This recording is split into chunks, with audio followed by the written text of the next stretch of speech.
The doctor said, "Your husband has 3 days left." I sold all the gold and mortgaged the house for treatment.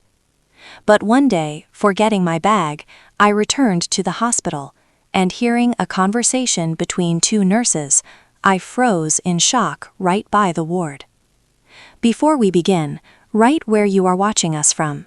We are very interested to know. We wish you a pleasant listening experience of this fascinating story. When Alina entered the head physician's office, the first thing that caught her attention was the smell. Not of a hospital, not of antiseptic, but something like expensive coffee and leather furniture. Игорь Валерьевич Кротов sat на massive магнитный desk, и even the robe на нем looked somehow different than the other doctors. Snow white, ironed, with embroidered initials on the breast pocket.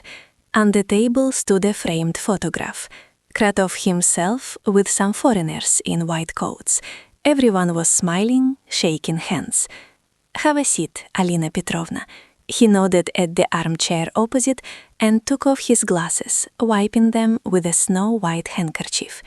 The woman sank onto the chair, clutching the strap of her bag so hard that her fingers turned white. Her heart was pounding somewhere in her throat. Her mouth was dry. 3 days ago, Dmitry was brought here by ambulance. He lost consciousness right at work, at the construction site. The foreman called Alina at work. She dropped everything and rushed to the hospital. They wouldn't let her in to the intensive care unit. They said they were doing examinations, tests, that it was all serious. She sat on a hard bench in the corridor for 4 hours until finally a nurse came out and said that Dmitry had been transferred to a ward. His condition was stable, but they needed to wait for the results of all the tests. I have studied all the results. The doctor pushed a thick folder of papers toward her and opened it. There were some printouts, charts, and scans inside. Do you see these images? Here and here. A malignant tumor. 4th stage. Alina looked at the dark spots on the X-ray images and did not understand what exactly she was supposed to see. Everything blurred before her eyes. Letters and numbers merged into a mess. But he was healthy, she squeezed out, feeling a lump rising in her throat. We went through a checkup last month. The doctors didn't find anything. Unfortunately, such things develop rapidly. Krotov folded his hands on the table and looked at her with a sympathy that seemed almost fatherly. Your husband is a strong man. He ignored the symptoms for a long time. Fatigue, headaches, dizziness, you must have noticed. She noted. Yes, Dima had complained for the last 2 months that he got tired quickly, that his head hurt a little. Alina thought it was because of work. He was a foreman at a construction site, all day on his feet, in dust, in the sun. The heat had been hellish all summer. She gave him Citramon and told him to stand less in the sun, and he brushed it off, saying everything was fine, he was just tired. How much? Her voice broke, and she cleared her throat and swallowed. How much time does he have left? Krotov sighed heavily, took off his glasses, rubbed the bridge of his nose, remained silent for a few seconds, and this pause seemed like an eternity. With this course of the disease, without treatment, 3 days, a maximum of 1 week. Metastases have already spread. See, he poked his finger at the image. Here and here. The body won't withstand it. Alina felt the ground slipping from under her feet. 3 days, 1 week, Dima will die. Her Dima, with whom they had lived for 23 years. But Krotov raised a finger, and a special intonation appeared in his voice. There is one option, an experimental method used in Germany and Israel. We have the opportunity in our clinic to perform an operation according to this protocol. The chances are about 50-50, but this is the only thing that can save him. The woman clutched the edge of the table. What needs to be done? When? We agree to everything. Her voice broke into a scream. I understand your feelings, Alina Petrovna. The doctor spoke softly, sympathetically, almost tenderly. But I must warn you right away. This is very expensive. Special equipment is needed. Drugs are purchased abroad. The specialists are foreign surgeons. The state does not finance this. It is only at your own expense. How much? She was already taking out her phone with trembling hands to call relatives, friends, anyone. 5 million rubles. Kratov pronounced this sum calmly, as if he were speaking of 5,000. And the decision must be made quickly. The count is literally going by days. The sooner we start, the more chances there are. 5 million. Alina sat and tried to comprehend this figure. Their family never had such money. Never at all. They lived modestly. She worked as an accountant in a small trading firm, receiving $45,000. Dima made about $60,000 at the construction site, but not every month. It depended on the volume of work. The apartment was a one-room flat on the outskirts, 38 meters, bought back in the 90s for pennies. No car. Vacation once every 2 years at the sea, and even then in Crimea in the private sector. Where to get 5 million? I don't know where to find such money, she admitted, and tears rolled down her cheeks on their own. Kratov stood up from the table, walked to the window, and looked down at the city. Outside the window, the city made noise. Cars, people, life. Alina Petrovna, I understand that this is a huge sum, he said without turning around. But think, you have some property, an apartment, a car, jewelry. I have seen many families in such a situation. People do anything for their loved ones. Sell apartments, take out loans, mortgage property. And this is right, because a human life is more expensive than any things. She sat and feverishly went over everything they had in her mind. The apartment. Realtors said it was worth about 4 million, if sold quickly, 3.5. But selling it in 3 days was unrealistic. However, one could mortgage it at the bank, take a loan. No car, no summer house. 200,000 saved in accounts for repairs, which they kept putting off. That leaves only... I have gold, said Alina, wiping her tears with the back of her hand. Jewelry from my grandmother. She gave it to me 20 years ago before her death. Earrings, rings, chains, a bracelet. There are about 800 grams there, maybe more. You see, Kratov turned to her, and there was an encouraging smile on his face. That's already something. You will hand it over to a pawn shop, take a loan secured by the apartment, and gather the necessary amount. You will definitely succeed, Alina Petrovna. I have seen people find even larger sums when it was about the life of a loved one. And time? Do we definitely have time? The woman asked. If you bring the money within 3 days, we will make it, the doctor nodded. I have already contacted colleagues from Germany. They are ready to fly out. But without prepayment, they won't go, you understand. Alina nodded, stood up. Her legs were giving way. I will find the money, she said firmly. I will definitely find it. The woman left the office as in a fog. The corridor smelled of bleach and hospital food, some porridge and compote. Nurses again went back and forth with trays and folders. Somewhere a child was crying. Someone was coughing. An ordinary hospital. She walked to Dima's ward on the 3rd floor. He lay in a 4-bed ward by the window, connected to an IV, pale, with his eyes closed. The roommates, 2 old men and a man of about 40, were dozing. Dima, Alina sat on the edge of his bed, took his hand. It was warm, ordinary, with familiar calluses on the palm, not looking like he was dying. He opened his eyes, smiled weakly. Alin, why do you look like that? What did the doctor say? His voice was hoarse. He said we will undergo treatment. She squeezed his fingers with all her might. Everything will be fine. I will arrange everything. I promise you, he nodded, closed his eyes. You are great, he muttered. I knew you wouldn't abandon me. Alina sat for another 10 minutes, holding his hand and looking at his face, familiar to the last wrinkle, to the mole at the temple, to the scar on his chin, which he got back in the army. 23 years together. They met when she was 25, and he was 27. She was working in an office after technical college then. He had just returned from the army, got a job at a construction site as a laborer. They met at the birthday party of mutual acquaintances, her classmate Svetka. He was so simple, open, made everyone laugh with tales about the army, about hazing. Alina thought then that he was too cheerful, probably not serious. And then he walked her home, and they talked until 4 a.m. on the bench by the entrance. 6 months later, they got married. The wedding was modest, 30 people, in a cafe, without a toastmaster and contests. Children didn't happen. The doctors said she had some problems in the female department. She needed treatment. And there was no money for treatment. They kept putting it off, and then it became too late. So they lived just the two of them. They argued, of course, it happened. He liked to drink with friends on Fridays, came home towards morning. She freaked out, made scenes. Then they made up. In general, a normal family. Ordinary.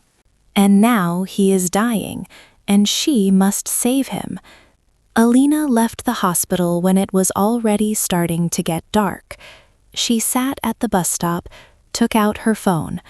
First, she called work, said she was taking sick leave to care for her husband. The boss sighed, but didn't object. Alina rarely took sick leave anyway. Then she dialed her friend Marina's number, but then changed her mind, dropped the call. She didn't want to tell anyone. She just needed to act. At home, the woman first took an old casket lined with faded velvet from the mezzanine.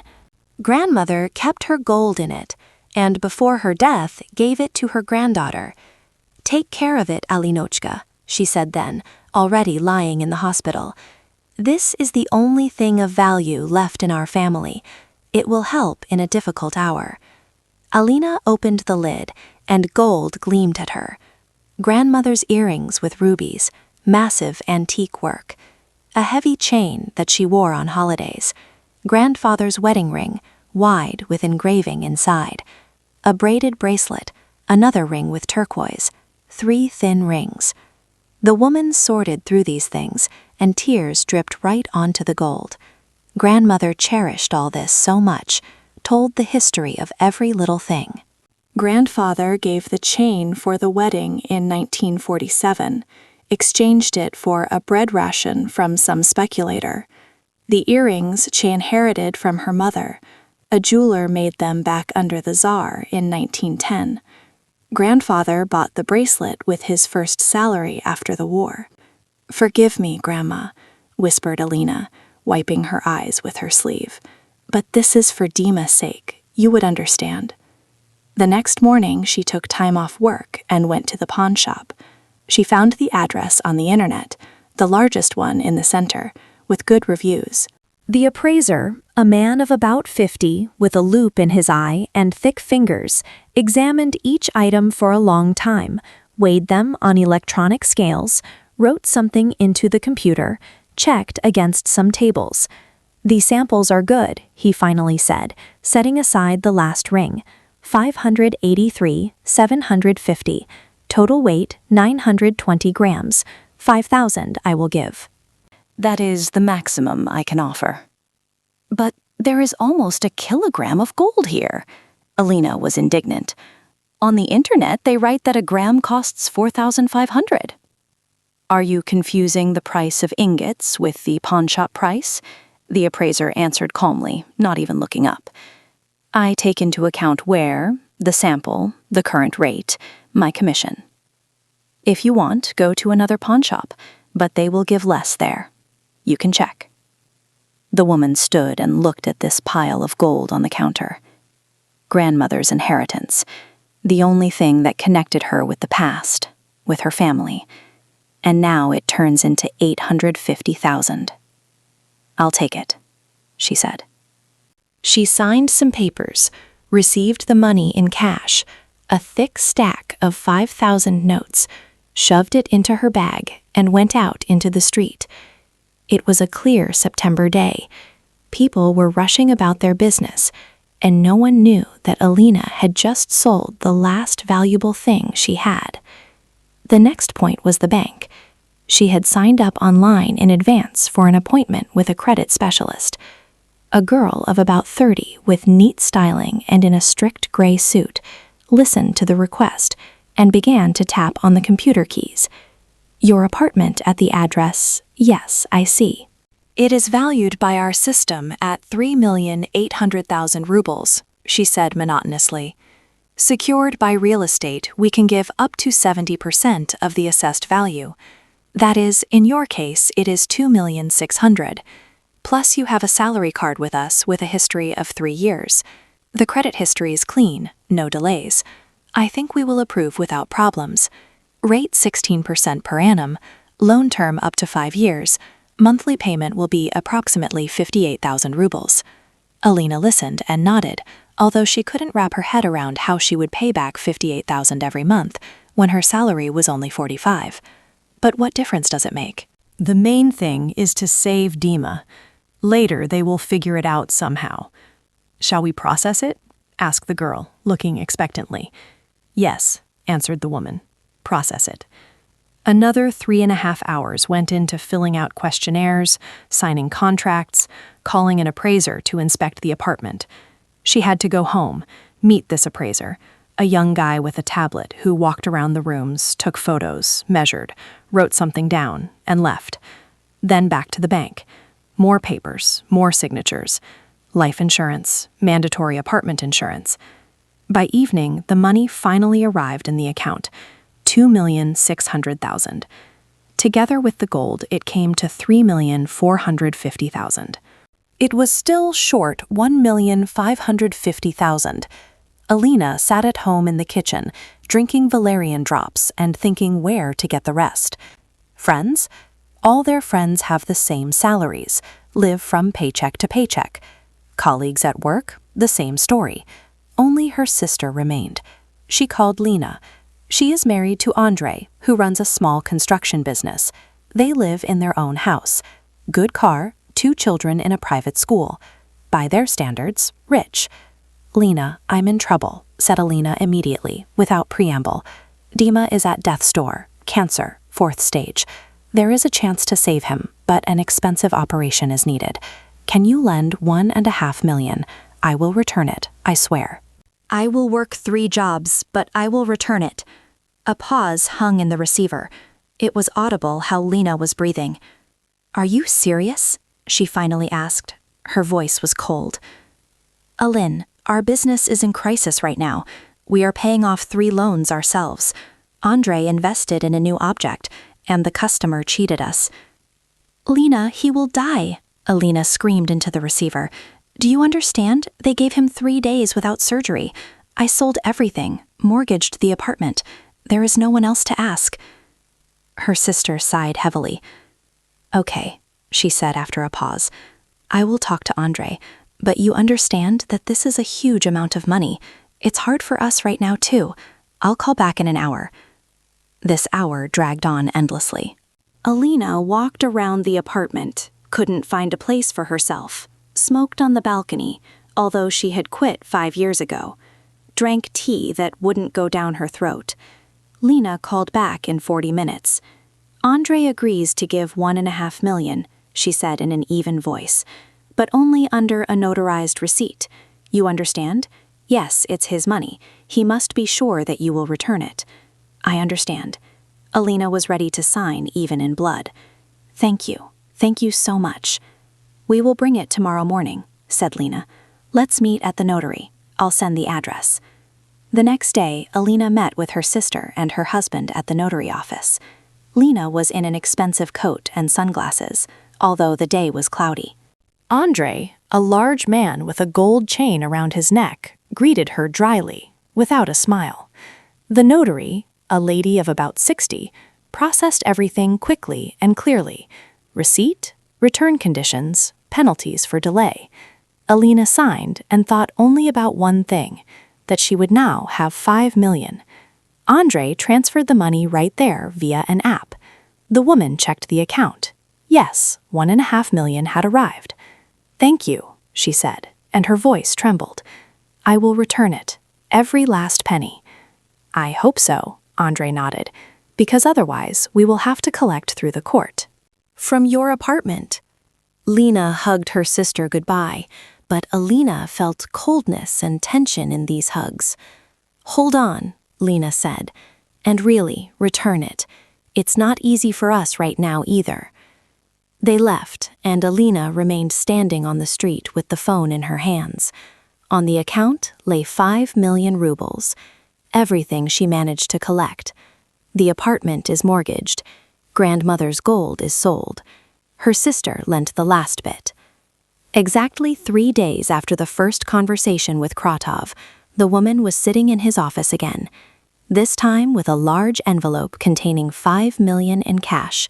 She withdrew everything from the account. Stacks of bills wrapped with rubber bands.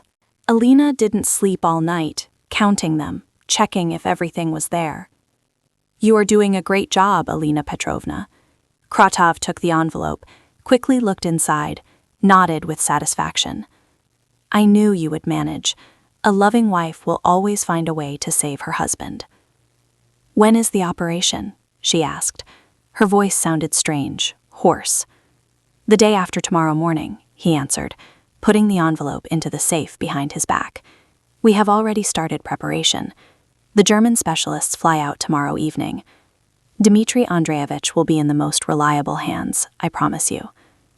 Alina walked out of the office on weak legs. Done. She did everything she could. The apartment is mortgaged, gold sold. Sister lent the last bit. She is up to her ears in loans, but Dima will live, and that is the most important thing. They will manage somehow. She will find a second job, will save on everything, just so he survives. The next day, after Alina gave the money to Kratov, she woke up with a sense of strange relief. The worst was behind. The money was collected. The operation was scheduled. Only waiting remained. The woman gathered a package for Dima, homemade soup in a thermos, clean underwear, his favorite gingerbread with jam, which he had adored since childhood. She put everything in a bag and went to the hospital. The day turned out gray. A fine rain was drizzling. It was stuffy and crowded in the bus, smelling of wet jackets and someone's perfume. Alina stood by the window, holding the handrail, and looked at the blurred city behind the glass. She thought about how soon everything would work out. Dima would recover. They would return to normal life. Yes, it will be hard with loans, but nothing. They will cope. The main thing is that he will be alive. In the hospital, the woman went up to the 3rd floor, walked along the familiar corridor. The smell of bleach and medicine had already become habitual. At the nurses' station stood 2 cleaners with rags and buckets, talking quietly about something. One plump woman of about 50 in a washed-out robe, the other younger, thin, with dyed red hair. Alina nodded to them and pushed the door to Dima's ward. He was lying on his bed by the window, reading some magazine. Seeing her, he put it aside, smiled. Ah, Alin, you came, he said. His voice sounded cheerful, not at all like a dying man. But the woman thought this was a good sign, meaning the body is fighting. I brought you some soup. She took out the thermos, opened it. The smell of chicken broth with noodles drifted through the ward. And clean underwear, you need to change. Oh, come on, why? He waved his hand. It's fine here as it is. Dima, don't argue. Alina put the bag with underwear on the nightstand. The operation is tomorrow. You need to be in order. He nodded, took the thermos, began to eat soup right from it with a large spoon. She sat on a chair next to the bed, watched him eat. The roommates, the same 2 old men and the middle-aged man, were dozing or looking at their phones. How are you feeling? She asked quietly. Ordinary conversation, the kind they used to have at dinner at home. It was almost possible to forget where they were and why. Okay, I have to go, she said, finally getting up. Lots of things to do at work. I'll come again in the evening. Okay, come, he nodded, picked up the magazine again. Alina left the ward, walked down the corridor to the stairs. The elevator, as usual, wasn't working. A paper under repair was hanging. She went down to the first floor, left the hospital, got on the bus, reached work. The day passed as in a fog. She mechanically distributed bills, checked invoices, answered calls. Her thoughts were far away. In the evening, around 6 o'clock, Alina went to the hospital again. She took apples and a couple of magazines for Dima so he wouldn't get bored. It was already starting to get dark. The street lights turned on. She entered the hospital, went up the stairs to the 3rd floor, reached the ward, pushed the door, and only then realized that she had forgotten her bag in the ward in the morning, a black leather one, which contained documents, cards, apartment keys. How could she forget? She turned around, went back to the stairs. She had to return, pick up the bag. Went up to the 3rd again, walked down the corridor. Stopped at Dima's ward. The door was ajar, and voices were coming from there. Alina already raised her hand to push the door, but suddenly heard her name and froze. Poor Alinka gave the last, a woman was saying. The voice was familiar. It was that plump cleaner she saw in the morning. Pawned grandmother's gold, mortgaged the apartment, borrowed from her sister, collected 5 million. Yeah, and Dmitri is healthy as a bull, the second one chuckled. The younger one, the redhead, lying that his head hurts. I saw him yesterday, standing in the smoking room, joking with the guys. Laughed so hard the whole corridor heard. Alina stood rooted to the spot, not breathing. Her heart was thumping so loudly that it seemed they would hear it now. A pure scam, continued the plump one. Luda told me everything. She cleans in Kratov's office. Heard how they chatted with Dmitri on the phone. The diagnosis is fake. They took someone else's images, faked the tests. Kratov will kick back half to him for this, 2.5 million, and keep the rest for himself. That's true, agreed the redhead. They scammed the woman like a sucker. She believes him, the fool. Worked for him all her life, and he set her up like that. Well, men are like that, sighed the plump one. Main thing is to grab the dough, and then let the grass not grow. I don't trust mine a penny either. But why did Kratov go for this? Asked the redhead. A doctor, after all, reputation. Yes, he needs a heap of money, explained the plump one, and it was audible how they moved buckets, washed floors. Debts on loans. Mistress demands to buy an apartment. So he agreed when Dmitri approached him with this scheme. They say they served in the army together, old buddies. Wow, buddies, whistled the redhead. To cheat a woman. Oh, come on, what kind of woman is she to him? Waved the plump one. 20 years together? He's tired of it already. He'll find himself a young one with this dough. He told Luda that he would divorce as soon as he gets the money. Alina felt everything inside compress into an icy lump. Her knees trembled. She leaned against the wall so not to fall. Her head was buzzing. Everything blurred before her eyes. Quiet, seems someone is coming, suddenly said the redhead. Alina heard them fall silent, start clattering with buckets. She quickly moved away from the door, on unbending legs, reached the turn of the corridor, leaned against the wall there. She breathed frequently and shallowly, as after running. It rang in her ears. Dima is healthy, diagnosis fake, 5 million scam. They conspired with Kratov. They will divide the money in half. She sold grandmother's gold, mortgaged the apartment, took from her sister in debt, gave the last. Alina stood in this hospital corridor, and the world was crumbling around her. 23 years together. 23 years she believed him, took care of him, washed his smelly work clothes, cooked, waited in the evenings, forgave when he got drunk, endured when he yelled at her over every little thing. Thought that this was normal, that everyone is like that they are a family. And he robbed her cold-bloodedly, calculatingly, invented a whole scheme, found an accomplice doctor, forged tests, lay here, portraying a dying man. She rushed about, collected money, sobbed, thought how to live without him. Tears poured down her face on their own. Alina wiped them with her sleeve, sharply, angrily. No, she won't cry here. They won't wait for it. Alina took the phone out of her pocket, looked at the screen. Her hands trembled so much that she could barely hit the icons with her finger. Need to think. Need to act.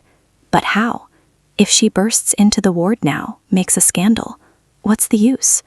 Dima will deny everything. Kradoff, too. The money is already given, no evidence. They will say that she is crazy, that her nerves couldn't stand it, and the money won't be returned. No, need to do it differently, cold-bloodedly, legally. The woman left the hospital, sat on a bench at the entrance, took out her phone, began to scroll through contacts, stopped at the name Marina, her old friend.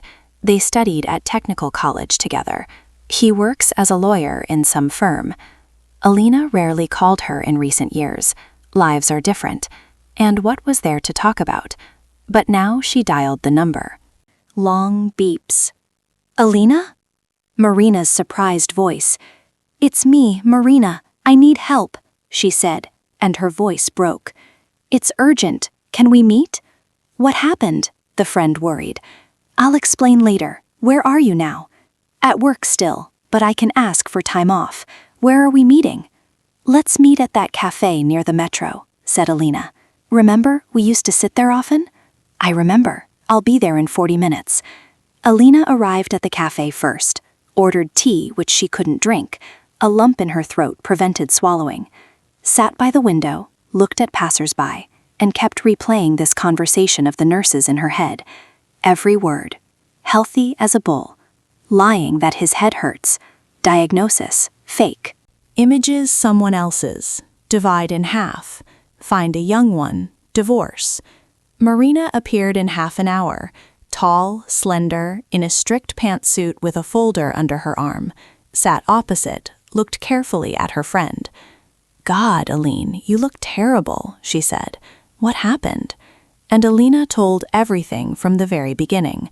About the hospital, about the diagnosis, about Kradoff, about 5 million, about gold, credit, sister, about how she returned to the hospital and accidentally heard the conversation of the nurses. Marina listened silently, only her eyes grew larger. Bastards, she exhaled when Alina finished. Mother of... what scum? What should I do? Asked Alina. Marin, I don't know what to do. Money already given, no evidence. If I go to Dima now, make a scene, he will deny everything, Marina thought, drummed her fingers on the table. Listen, she finally said, there is an option, but you need to act quickly and clearly. First, you need to record a confession either from Dima or from Kradoff or from both on the dictaphone in the phone. How? They aren't fools. You will pretend that you know nothing. You will come to Dima, talk as usual, turn on the recording, start asking leading questions about the operation, about money, about the diagnosis. He will relax, might blurt something out. The same with Kradoff. A recording is already evidence. And if he doesn't blurt it out, then we go another way. Marina took out a notebook, began to write something down. You write a statement to the police about fraud, indicate all the facts, when, how much, to whom you transferred money. Attach copies of all documents about money transfer, bank statements, contract with the bank, receipt from the sister. They will start a check, call Kradoff and Dima for interrogation. If the scheme is real, clues will be found. Fake tests, someone else's images, this can all be established. Plus, surely there is someone else in the hospital who is in the know. Those cleaners, for example. They will be interrogated, they will crack. Alina listened and nodded. Yes, this is a plan. Not to throw a tantrum, not to rush with fists, but to act legally through the police. Tomorrow morning, go to the station, write a statement, continued Marina. I'll sketch out a sample for you now, what to write, and all documents. Collect checks from the pawn shop, apartment mortgage agreement, receipt from the sister, bank statements. The more papers, the better. Okay. Alina took out her phone, opened the dictaphone. But first I'll try to record. Correct, nodded Marina. Just behave naturally. Don't let them understand that you know something, otherwise you'll blow it, and they'll have time to cover their tracks. They sat for another hour. Marina explained in detail how to properly draw up the statement, which articles to indicate, whom to contact, wrote down the phone number of a familiar investigator who specializes in fraud. Alina listened, wrote down, and gradually something changed inside. Fear and despair retreated. Instead of them appeared cold rage, determination. Dima thinks that she is a fool, that she will cry and suffer, and he will calmly take her money and leave. Will even laugh at her. Well, no, he miscalculated. They said goodbye to Marina at the metro. She hugged her tightly. "Hold on," she said. "You are strong. You will manage. And these goats will get what they deserve." Alina went home. All the way she rehearsed in her mind what she would say to Dima tomorrow, how she would behave, need to be natural, a loving wife who worries about her husband, caring, trusting, and in her pocket a turned-on dictaphone. At home, she took out all the documents, laid them out on the table. Check from the pawn shop for $850,000, apartment mortgage agreement, loan agreement, receipt from sister for $1.5 million, bank statement about money transfer to Kradov, photographed everything on the phone, made copies, put them in a separate folder. Then opened the laptop, typed in the search engine fraud statement sample, found a form, began to fill it out, indicated all facts, all sums, all dates. It turned out to be 3 pages, reread several times, corrected a couple of wordings, saved the file. It was already far past midnight. Alina went to bed but couldn't sleep, tossed and turned, looked at the ceiling, remembered different moments of their life with Dima, and in every memory now looked for a trick. When did he start planning this? A month ago? 6 months? A year? Or maybe he always deceived her. She just didn't notice. Toward morning, she finally forgot herself in a heavy sleep, had a nightmare as if she was in the hospital, and everyone around was laughing at her, pointing fingers. And Dima laughs, and Kratov, and the cleaners. And she stands in the middle of the corridor with empty hands and cannot do anything. Woke up from the alarm clock at 7 in the morning, jumped up, washed with cold water, drank coffee, got dressed, took the bag, checked the phone. Dictaphone works. Recording is on. Turned it off not to waste battery. Will turn it on when talking to Dima. Arrived at the hospital by 9 o'clock. Went up to the 3rd floor. Heart was pounding. In the ward, Dima sat on the bed, looking out the window. Seeing her, he nodded. "Ah, hi," he said. "Why so early?" "Wanted to drop by before work." Alina sat on a chair, took an apple out of her bag, handed it to him, imperceptibly pressed the record button on the phone in her pocket. "How are you? Slept well?" "Normal." He took the apple, took a bite. Neighbors snored all night, of course. "But it's okay." "Dima and you, aren't you afraid?" she asked quietly. "Of the operation?" He shrugged. "What's to be afraid of? Such money. 5 million. What if it doesn't help?" Dima grinned. "Alin, what's with you? Kradov is a professional. He said chances are 50-50. That's a lot. But the diagnosis is so terrible," she continued.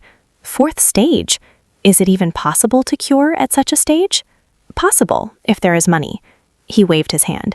"Medicine has stepped far now. The main thing is that you found the money." "Good job, Aline. I knew you wouldn't let me down."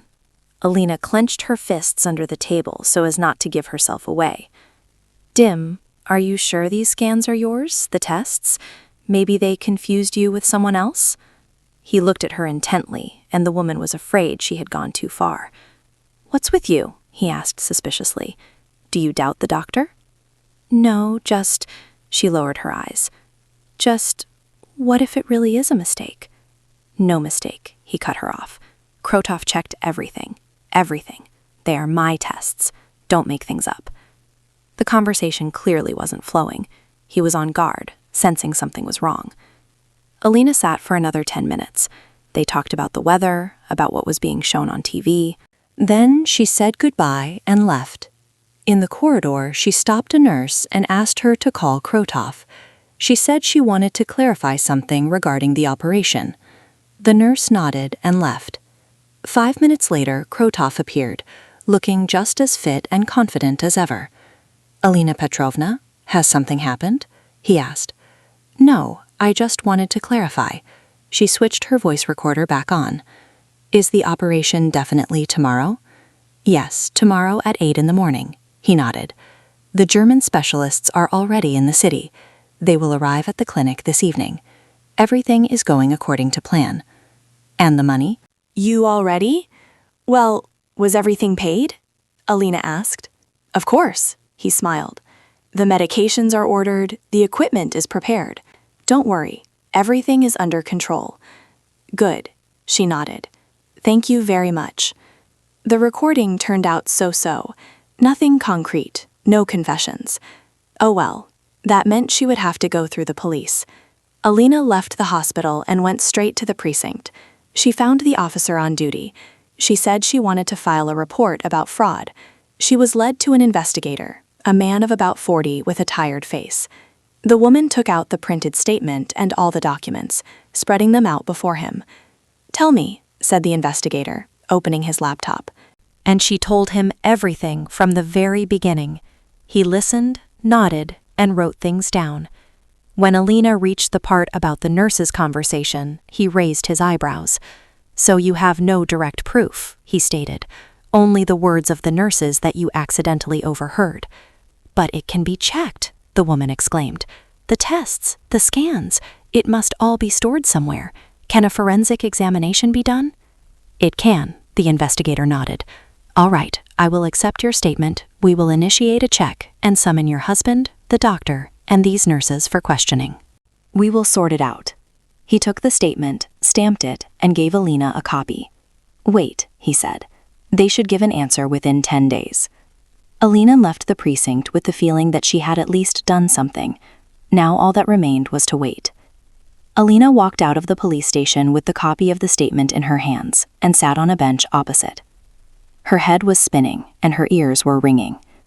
Everything that had happened seemed like some kind of delirium, a bad dream from which she was about to wake up. But no, this was reality. Dima had betrayed her, robbed her. 23 years of life together turned out to be nothing. The woman took out her phone, called work, and said she was sick and wouldn't be in for a couple more days. Her boss sighed displeasedly, but let her go. Then she dialed Marina's number. "Well?" she asked immediately. "I wrote the statement," Alina answered. "The investigators said they would initiate a check and call people in for questioning." "Good job," Marina said approvingly. "Now the main thing is not to show Dima that you know. Behave as usual while the police sort it out." "Marin, what if they don't find anything?" Her voice trembled. "If Dima and Krotov set everything up so there is no proof." "They will find it," her friend said confidently. "Such schemes always leave traces. Fake documents, witness correspondence. The main thing is that you set the case in motion. Now they will dig themselves." Alina hung up and went home.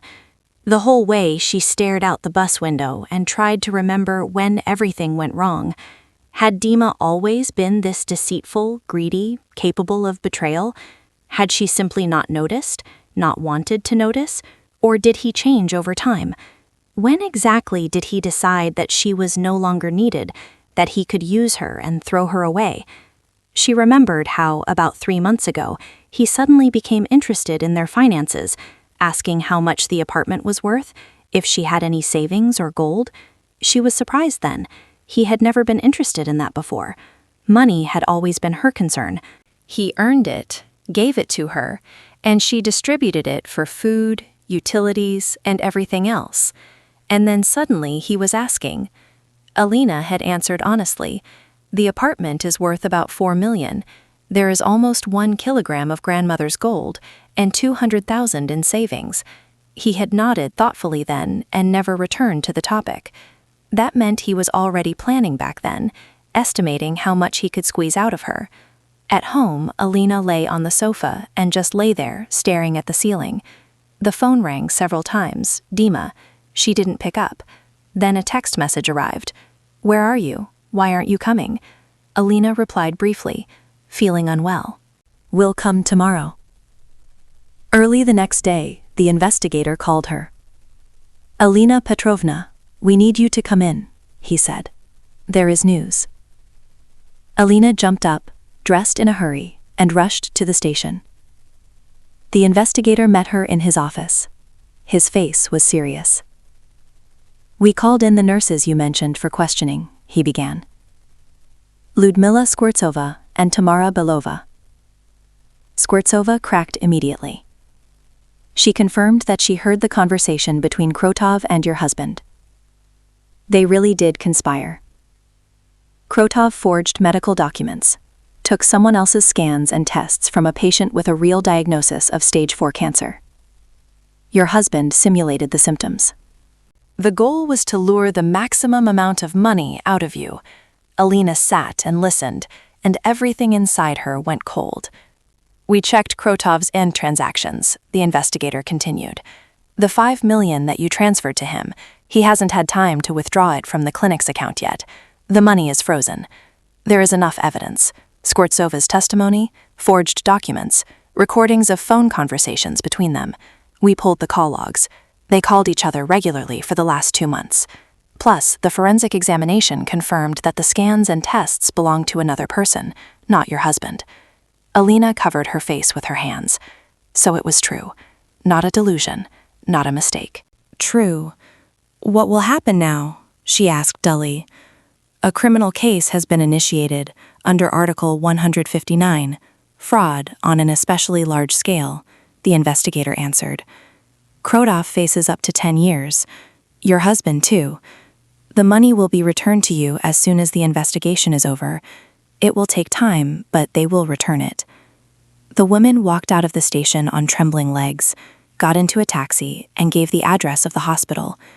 She had to see Dima, to look him in the eyes. When she entered the ward, he was lying on the bed scrolling through his phone. Seeing her, he tensed up. "Alin, why didn't you come yesterday?" he asked guardedly. "I was sick." She sat on a chair and placed her bag on her lap. "Dim, I got a call from the police." He turned pale. "From the police? What for?" "They said they initiated a criminal case." "Fraud against you and Krotov." He was silent for a few seconds, then abruptly sat up in bed. "Did you write a statement to the police?" he shouted. "Have you lost your mind?" "I accidentally overheard the nurses' conversation," Alina said calmly, though she was shaking inside. "They were saying that you are healthy, that the diagnosis is fake, that you and Krotov decided to scam me for money." Dima jumped off the bed and grabbed his head. "Alin, listen, it's not what you think," he began speaking quickly. "I wanted what was best. We needed money. I wanted to open my own business, start a new life. For both of us. For us." She smirked. "The nurses said you were planning to divorce." To find yourself a young woman with that money. He fell silent and turned to the window. "Say at least something," Alina asked quietly. "Explain, how could you do this? 23 years together. I did everything for you. Everything. And you?" "I got sick of it," he squeezed out without turning around. "I got sick of you, do you understand? Sick of this life, the work, the house, the same thing every day. I wanted to break free, to live normally, like a human being, and not count pennies until payday." "At my expense," the woman said. "So what?" He turned around, and there was anger on his face. "You would have spent that money on some nonsense anyway, but with that money, I could have done something real." Alina stood up and took her bag. "You know, Dim," she said, "I am grateful to the nurses. If not for them, I would have lived my whole life with a person I didn't actually know, who despised me but pretended to love me. Now at least everything is honest." She left the ward and didn't look back. In the corridor, she met 2 police officers who were walking toward Dima's ward. She walked past them, went down the stairs, and went outside. A week later, the investigator called her and reported that Krotov had been fired from the hospital. A criminal case had been initiated against him. Dima was also officially charged. The case was transferred to court. 2 weeks later, the money returned to Alina's account, all $5 million. She immediately bought the apartment back from the pledge, returned the debt to her sister, and closed the loan. There was even a little left over, $300,000. The woman put it in a deposit account, just in case. The gold, of course, could not be returned. The pawnshop had sold it on, but she somehow stopped regretting it. Grandma would have forgiven her. She would have said that the main thing was that Alina hadn't stopped respecting herself. A month later, the woman filed for divorce. Dima called, begged for forgiveness, said that it was all Krotov who put him up to it, that he didn't want to. Alina didn't listen. She simply hung up and blocked the number. The court date was set for the beginning of December. Alina received a subpoena and couldn't decide for several days whether to go or not. On one hand, she wanted to look Dima in the eyes one last time and hear the verdict. On the other, why? It was already over. The page was turned. But she went anyway. Marina volunteered to go with her, but the woman refused. She wanted to handle it herself. The courtroom turned out to be small and stuffy. Alina sat on the bench for the public, clutching her bag in her hands. A few minutes later, Dima was brought in. He was in ordinary clothes, but looked gaunt and aged. He saw her and tried to smile, but she looked away. Then Krotov was brought in. He carried himself confidently, even arrogantly, back straight, chin up, as if he wasn't sitting on the defendant's bench, but had come to a business meeting. The judge, a woman of about 55 in glasses, read the accusation. Fraud on an especially large scale, Article 159, Section 4, organized group, preliminary conspiracy, abuse of official position. Alina listened to these dry legal formulas and thought how strange her life sounded translated into the language of laws. The prosecutor, a young man in a strict suit, read the case materials, witness testimonies, expert reports, and bank statements. Everything added up. Dima and Krotov met 2 years ago at some corporate party of Krotov's. His wife worked at the same construction company where Dima was a foreman. They became friends, started meeting occasionally to drink, and then 6 months ago, Krotov mentioned that he had debts, loans for an apartment, a mistress, a car, and renovations at the clinic. Dima then complained that he was also short of money, that he wanted to open his own business, and Krotov proposed the scheme. At first, Dima refused, but Krotov convinced him, saying nothing terrible would happen. They would just deceive his wife a little, take the money, then divorce and live normally. Dima agreed. For 2 months they prepared. Krotov forged documents, and Dima studied cancer symptoms to portray them plausibly. Alina listened and couldn't believe it. He prepared for 2 months. For 2 months he looked her in the eyes, kissed her goodnight, said, "I love you," and all this time he was planning how to rob her. Defendant Orlov, the judge addressed Dima, "Do you admit your guilt?" Dima stood up and cleared his throat. "I admitted," he said quietly, "but I want to explain. I didn't want to hurt my wife. Life just drove me into a corner. There wasn't enough money. I wanted to break free." Break free at the expense of a person who trusted you for 23 years? The judge interrupted. Dima lowered his head and fell silent. Defendant Krotov, the judge turned to the doctor. "Do you admit guilt?" "Partially." Krotov straightened up. "Yes, I helped Orlov prepare the documents, but the sum of $5 million, that was his idea, not mine. I suggested asking for $1 million, maximum $2. It was he who insisted on $5. And regarding the divorce, those were his words too. I never advised him to leave his wife." "So you are shifting the responsibility onto each other?" The judge took off her glasses and looked at them sternly. Both fell silent. Then the floor was given to the injured party, that is, Alina. She stood up and approached the microphone. Her hands were shaking. The woman began, and her voice cracked. She cleared her throat. "I want to say that for me, this isn't just fraud, it's betrayal. I lived with this man for 23 years. I believed him, took care of him. When they told me he was dying, I was ready to do anything just to save him. I sold the gold my grandmother left me, the only memory of her. I mortgaged the apartment. the roof over my head. I borrowed money from my sister that she was saving for her children's education. I didn't sleep at night. I cried, thinking how I would live without him. And her voice trembled, and she fell silent for a few seconds. And he calmly lay in the hospital and planned how he would spend my money, how he would dump me and start a new life. I don't ask for the most terrible punishment for them, but I ask that they understand you cannot treat people like this. You cannot betray those who trust you. Alina returned to her seat. Dima sat with his face buried in his palms. Krotov looked out the window with an indifferent look. The judge retired for deliberation. They waited for almost 2 hours. The woman sat in the corridor, drank water from a vending machine, and looked at her phone but saw nothing. Then it was announced that the judge was returning. They returned to the hall.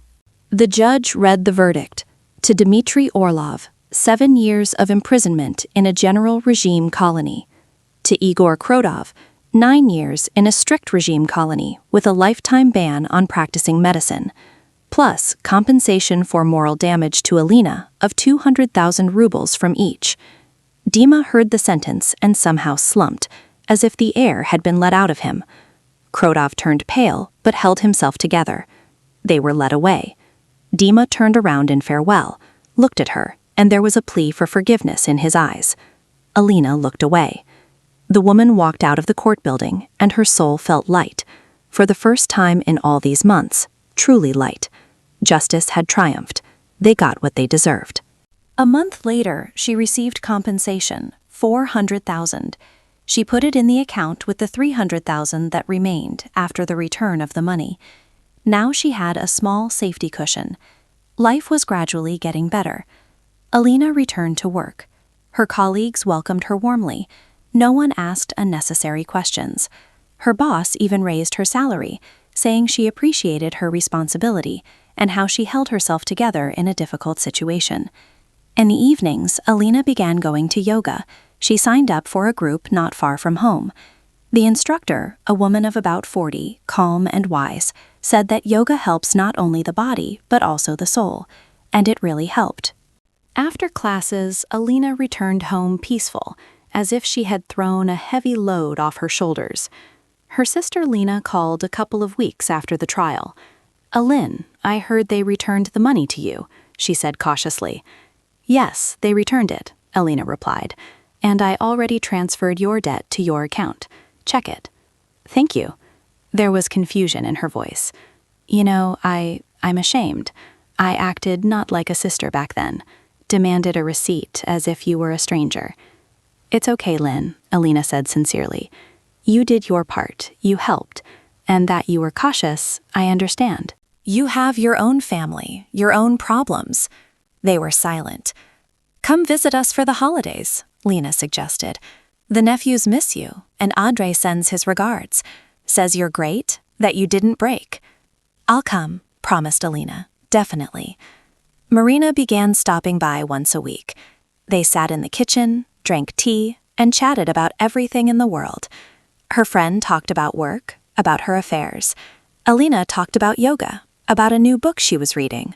Sometimes they recalled the story with Dima, but calmly now, without anguish. "You know," Alina said one time, "I'm even grateful to him in a sense." Marina choked on her tea. "How is that?" "Well, if not for this story, I would have lived my whole life with him," Alina explained. "I would have thought we had a normal family, but in reality, I lived with a person who didn't respect me, didn't value me, who was capable of such meanness. Now at least I know the truth and can start living for real." "You've changed," Marina noticed. "Have I? I don't know. Stronger, maybe. More confident. Probably." Alina shrugged. "When you go through something like this, you realize you can do more than you thought." "I managed to collect 5 million in 3 days. I managed to go to the police, take the case to court. I managed to survive betrayal and not break. That means I am strong." Marina nodded and raised her mug. "To you," she said. "To a new life." "To a new life," Alina repeated. 6 months after the divorce, Alina ran into Krodov's former wife in a store, or rather already former. She divorced him immediately after the arrest. They recognized each other and greeted one another awkwardly. "How are you?" asked the woman. "Fine," Alina answered. "And you too?" She lowered her eyes. "You know, I am so ashamed of him. I had no idea he was up to something like that." "I only found out when the police came." "I believe you," said Alina. "We both turned out to be victims." The woman nodded, and tears shone in her eyes. "You hold on," said Alina softly. "Everything will work out." "And you hold on," she replied. They went their separate ways, and Alina thought that here was another life destroyed by Krotov, a wife who was guilty of nothing. But unlike her, she really had nothing to do with it. 1 year passed, then another half a year. Life entered a new channel. Alina got used to living alone, cleaning up only after herself, cooking what she wanted, watching her shows, going to bed when she wanted. At first it was unusual. Too much space, too quiet. But then she liked it. At work, the woman was offered a promotion, senior accountant. Her salary grew to $70,000. She agreed. There was more work, more responsibility too, but she coped. Her savings grew. Alina no longer spent money on Dima's requests, on his beer with friends, on cigarettes. She saved about $20,000 every month. After a year, there was almost $1 million in the account. The woman thought about going somewhere on a trip she had always dreamed of but put off. She chose Italy, Rome, Florence, Venice. She bought a tour for 2 weeks. For the first time in her life, she flew alone without Dima. And you know what? It was great. She walked through museums, ate pasta in small cafes, photographed sunsets, and met other tourists from the group. 2 women her age from St. Petersburg, also divorced. They became friends and still correspond. When she returned, she felt like a different person, renewed, happy. One evening, Alina was sitting in the kitchen, drinking coffee and looking out the window. Light snow was falling, the first of the year. A young couple was walking a dog in the courtyard, laughing, happy. The woman looked at them and thought, what if everything is still ahead for me? After all, I am only 48. That isn't so much. Maybe I will still meet someone, or maybe not, and that is also normal. The main thing is that I no longer live someone else's life, do not adjust to someone, do not tolerate what I shouldn't tolerate. I respect myself, and that is enough. On the table lay a jewelry box, the very one where grandmother's gold used to be kept. Now it was empty. Alina couldn't bring herself to open it for a long time, but today she decided to. She took it out and opened the lid. Inside turned out to be a single ring, thin, simple, which she hadn't noticed back then in her haste. Apparently, it had rolled into a corner, and she missed it. The woman took the ring and twirled it in her fingers. On the inside was a tiny engraving, almost worn away. To Vera from Nikolai, 1952. Grandmother and grandfather. She put the ring on her pinky finger. It didn't fit on the other fingers. It was too small. "Thank you, Grandma," whispered Alina, "for everything, for the gold that helped out in a difficult hour, for teaching me to be strong, for leaving me at least something to remember you by, even now." The woman left the ring on her finger and wore it every day. It became for her a reminder not of loss, but of the fact that she had gone through everything and stood firm. 2 years later, Alina found out that Dima had been released on parole. His term was reduced for good behavior. He tried to call her, but she didn't pick up. Then he sent a message. "Alina, let's meet, talk. I understood everything. I've changed. Give me a chance to fix everything." The woman read it, deleted it, and blocked the number. Some things cannot be fixed. Some people do not deserve a second chance. And then, one spring day, she was walking home from work and saw him. Dima stood by her entrance, aged, with gray in his hair. He saw her and stepped toward her. "Aline, Wait, he said. Will talk to me for at least a minute. Alina stopped and looked at him calmly. What is there to talk about, Dim? I want to apologize. He lowered his head. For everything. I was an idiot, a scumbag. You are right. You are always right. Forgive me. I forgave you, the woman said, a long time ago already. But that doesn't mean I want to see you. I have a different life now, and there is no place for you in it. Alina, I understand, but maybe we could... He faltered. No, she said firmly. We couldn't do anything. You made your choice then. I made mine. Live with it. Alina walked past him into the entrance. He called out once more, but she didn't turn around. She went up to the apartment, locked the door, sat in the kitchen, and poured herself some tea. Her hands didn't shake. Inside, it was calm. This was the real end. A closed chapter, a turned page, and ahead was a new life, her life. And she knew for sure it would be good, because now Alina values herself and will never again allow anyone to deceive, betray, or use her. She is free, and that is the best thing that could have happened to her. Thank you for listening to the story. Apologies for any mistakes. Write in the comments what you think. If you liked it, subscribe to the channel.